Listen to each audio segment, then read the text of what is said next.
of disruption for decentralized finance. So I just want to get a sense of the room, like who owns Bitcoin here? Raise your hand. Oh wow, okay. I need to, okay, it's one person, it's my brother.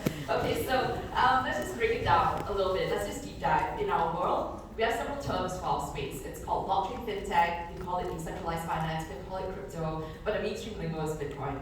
So let's take a step back and set the backdrop for where we're at and define how our industries in this room are being shaped today. And I'll spend a little bit of time describing decentralized finance. Okay, the fact that everyone is here in this room immersing themselves in a whole day learning about marketing technology organized by Hubspot is testament to the times that we live in now. And that is what we call the fourth industrial revolution. And this is where fundamental change in the way we work, live, and play is driven by technology.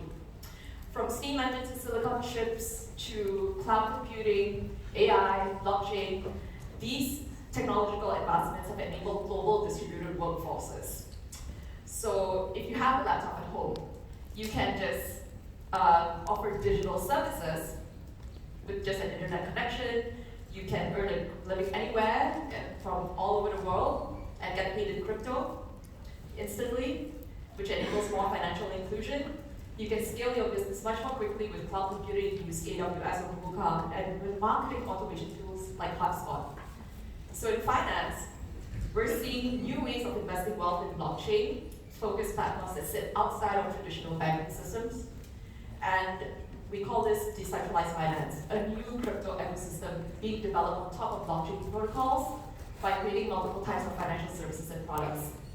So applications of decentralized finance, you can offer exchange services like what we do for crypto assets, peer-to-peer lending, payment networks such as Bitcoin, which is the granddaddy of all cryptocurrencies, and the list goes on. So in our business, we're seeing the disruption of access to capital markets, traditional access to capital markets being disrupted by token sales. And this was how we did our 100 million raise. So, this work. Okay, you can see in this timeline in the past 5 years, there's been an exponential disruption, mass disruption of token sales events happening towards the end of the final year, 2018. Collectively, the space has raised about $28 billion. Over 1,000 cryptocurrencies are now in circulation, and it has a $25 billion market cap. Still very small compared to forex markets that we have today, but it's catching up. Please be patient, sorry.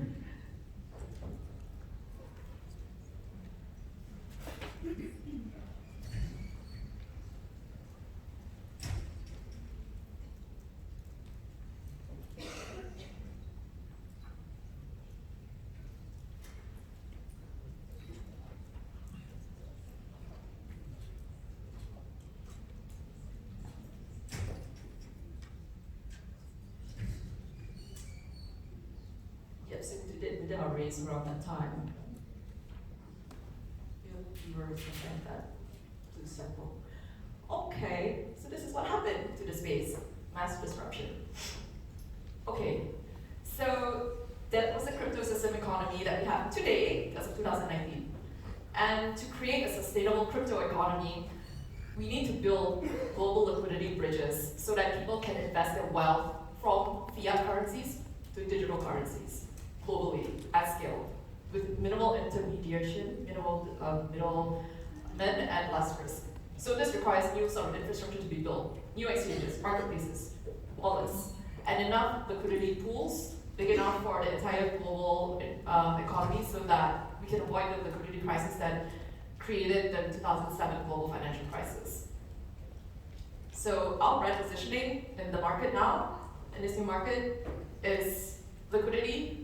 Liquid means liquidity, and liquidity is the lifeblood of all economies. So, as a marketing team, you'll be asking, like, okay, what is marketing going to do all of this? Okay, so for us, we add value to our company by helping increase brand awareness for Liquid.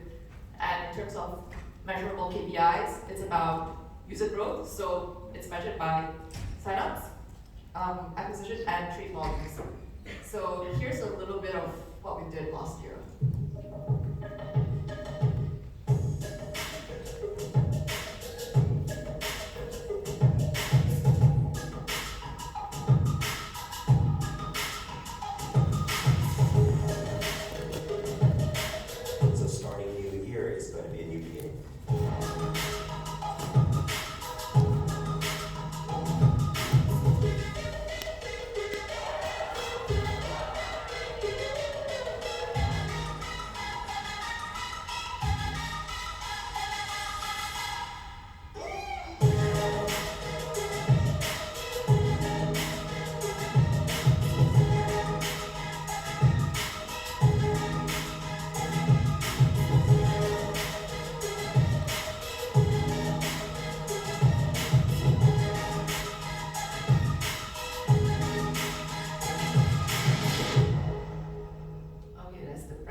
my beautifully talented videographer, Mackenzie. Okay, so challenges. Okay, there's always challenges to a wonderful story, right? All the blood, sweat, and tears. Okay, so the first challenge I'd say is that our ecosystem, yes, has grown exponentially in the past 5 years. Things are always changing. Regulators are, banning, like for example, banning crypto in one country and then one other regulator saying come, right? And it changes all the time. So in Japan though, things have been very progressive, and that's why we wanted to set our headquarters there, be based there. Our Japan team also uses Hubspot, so we collaborate globally on one platform. And so this is basically a simple chart of the competitors in our space, and globally there's actually 300 competitors that we have to fight against. So it's intense competition. Exchanges like ourselves are being commoditized. We have to really have to find a reason in margins for our fees. Who here has high competition in their industry? Raise your hands. Like 300 competitors and all. Okay, wow. You guys don't have it easy. Okay, so that's why in this kind of spaces we need to always differentiate for product and brand. So for us, marketing is key for brand and product differentiation. So the second challenge is we have multiple personas. To be honest, I would say we're more than just an exchange, we're actually an ecosystem. Because we serve multiple personas, we offer multiple products across our entire platform ecosystem. So this means that we have multiple personas that have different trading skill sets, financial skill sets, and we need to kind of cater for each persona along the way.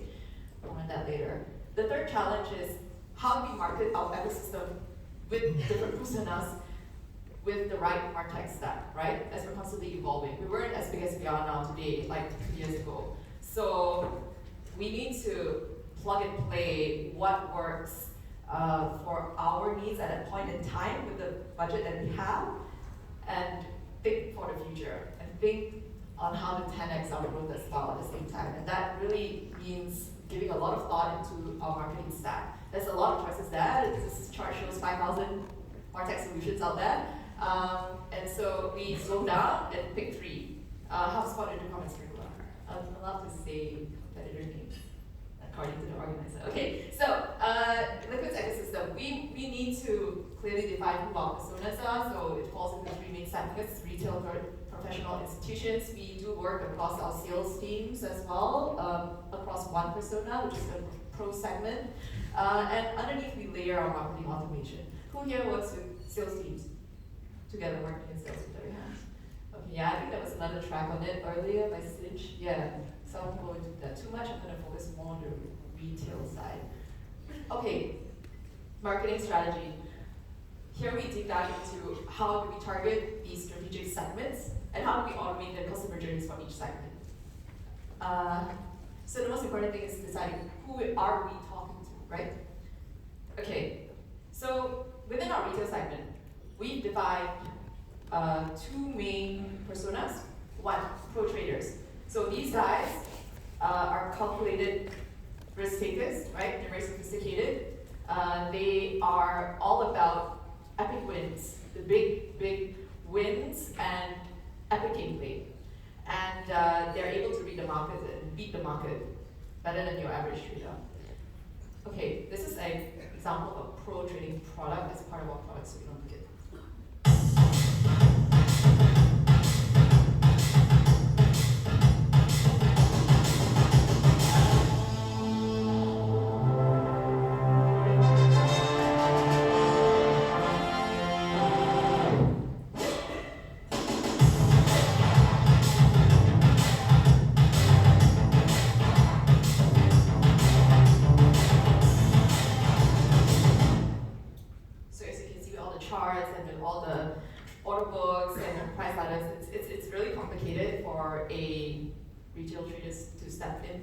Yeah, so pro traders like this one a lot, but retail traders, some of them are aspiring pros. So we need to understand the mindset more with a lot of granularity.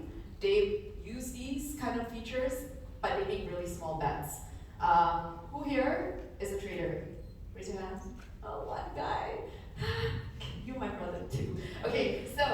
Next. The next one is, okay, these guys are baby sharks, right?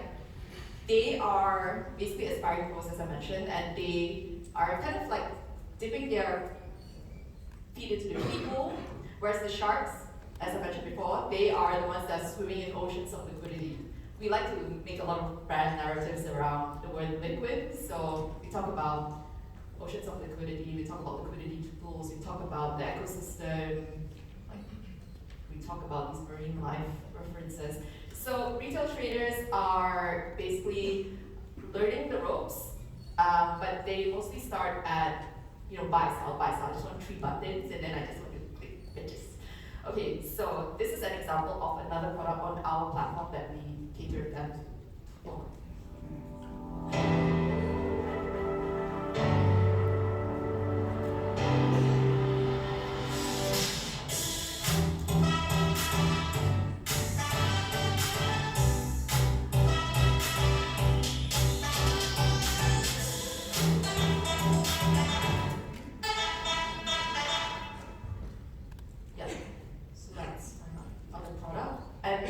So these are our product suites, right? But we want to know what are they talking about, right? To get them to consider us as an exchange of choice. So we listen to what they're chattering about, and we use social listening for this. And so you can see from this diagram, you have the shallow pool, I mentioned the kiddie pool, where the baby sharks play. They like safe, easy, secure, best. And then you have, outside of that little kiddie pool, really huge oceans of liquidity, right? Depths, market depths, they want volumes, they want speed, they want latency, they want low fees. So these are where the sharks are at, right? So all these keywords are basically taken from social listening, sentiment analysis, from Sprinkler, and then from other proprietary softwares. Okay, what do they love? Okay, this is the part where your brand storytelling has to be really emotive. You have to really, really get into the psychodynamics of the trader's mindset and figure out, okay, what is it about our brand that can evoke an emotional connection with them, right? Okay, so what pro traders love? They love that epic play against worthy opponents. They like, so there's a lot of parallels in cryptocurrency, in crypto trading with e-gaming, and also poker playing. Okay, so they love that kind of like gameplay that they play against like their best opponents. I remember the earliest exchanges that opened up in China, like Binance and Huobi, OKX, they started out actually playing poker with each other, and then they eventually went on to start up their own exchanges, and now they're billionaires. Okay, now what retail traders love? They also love the epic plays. They want to be like these big guys, but they want to do it with people they trust. So having that emotional connection, that what drives them, and then tapping your brand prompts into their content strategies around that should define your entire brand strat, and it should build like an evergreen sort of content structure for all your automations. Okay, how do you reach out to customers? All right, we need to understand their buyer journeys, right? Okay, Hubspot has taught us in their courses. Okay, understand what is it that activates them. What's their consideration stage? What drives them purchasing decisions? What gets them come back over and over again? So in Liquid, we also have a similar customer journey. I think a lot of startups presenting today will show you the customer journey, but here we go. Ours is a very long one, by the way, very long life cycle because we're a financial service product. So financial services companies tend to have long, very long customer journeys. Who here works in finance? Raise your hand. You understand my pain? Okay, 1%, you're my sister. Okay, so you just literally, that's like 9 steps here, right? 9 steps. First, you've got to get them aware. Well, let's break it down. Awareness, consideration, decision, right? So, unfortunately, like we have at least 5, 6 steps in between interest and consideration. So we have sign up, we have to KYC you guys because we're going to open an account with us, we need documentation. We need to teach you how to deposit, because it's not easy buying your first Bitcoin and depositing your first Bitcoin into an exchange. There's many steps. And then trading in itself is a big leap, right? Because you need to educate, you need to read the charts, you need to have some sort of financial literacy. And then after that, continuous trading. Then you need to figure out what's going to be my trading strategy. And then after that, like what exchanges do I want to trade on? And yeah, so that takes a lot of education and training and time as well. And then of course, then you have advocacy. If they like your exchange, yeah, they'll recommend their friends, usually through referral programs. But then again, all in all, this is a very long journey, and so that's why marketing automation is so crucial for us. Okay, and another thing about being a financial services company is that we have to have our own proprietary platforms. Who here has their own proprietary platform that you have to integrate with Hubspot? Raise your hand. One person, okay, you might go too. Okay, I have like a little tribe here, which is great. Okay, so just sharing my story with you guys. Hubspot is a great solution, but then for us, we have like a sort of black box. Our trading engine is like a black box. We can't share certain algorithms or like customer data with Hubspot, not everything. So we have to basically have two systems talk together. So we need integrations done. So we use Segment for this. If anyone is interested, you can check them out. They're basically like a middleware that speaks to that kind of it's like our architecture, our data architecture for our customer data. So that's how we talk to Hubspot. We don't plug in Hubspot right away because of data issues, data privacy issues, things like that, security issues, all that. Okay, so we basically Segment sends all the events, customer events that happen on our platform, our trading platform, like trades done, KYC done, bank account added, deposit done, to Hubspot. And then Hubspot picks up these platforms and then it triggers certain automations in our workflows. Okay. All right, so this is basically some best practices we are going to share with you that we have done using Hubspot. Firstly, we have to establish what the campaign goals are. Okay, for us, it's usually signups or revenue. All right. And then when you start a campaign, okay, what are the key considerations here? Okay, three focus points. Listen to the market trends. Okay, what is it that fascinates your audience? What is it that gets them talking? What is it that they really care about, right? So for us, we leverage off brands in the crypto space that are really, really like at the top of mind for them, and just having that brand association helps us like just get that chatter going, earn media, things like that. What are the epic win opportunities that we exclusively offer? It's the first to offer in the market. So we tend to offer kind of first listing, first token sale, first, exclusive, and that's what gets people signing up, giving their email address to us as well. And also maximizing liquidity, maximizing expertise. So that has helped us in a long way crafting out tacticals. So you have your brand comms, right? And then you have your tactical campaigns that's driven by that. Overarching brands, yeah. So here we have our campaign plan. So when we do campaign media planning, you have the customer journey, right? Then you have like different touch points here, like attention, engagement, product solution, brand expression. So you have all these media touch points. I guess you guys have our own channel mix. So we have our own paid and earned channel mix. We do a mix of events, PR, influencer marketing, programmatic ads. I won't go into it too much. You guys can like look at the slides later. And we have KPIs for each channel, each part of the journey. So we make sure that everything is measurable. Okay, so one campaign that we ran purely focused on one CTA, one call to action, which is email capture and workflow automation after. Email capture, we did 17,832 contacts through our email capture forms on one landing page. Went into our Hubspot database, activated our workflow automation, 13,000 people went through it as non-customers. In terms of workflow performance, we had a 29% conversion rate, 30% conversion rate, converted 3,892 of these contacts to sign-ups.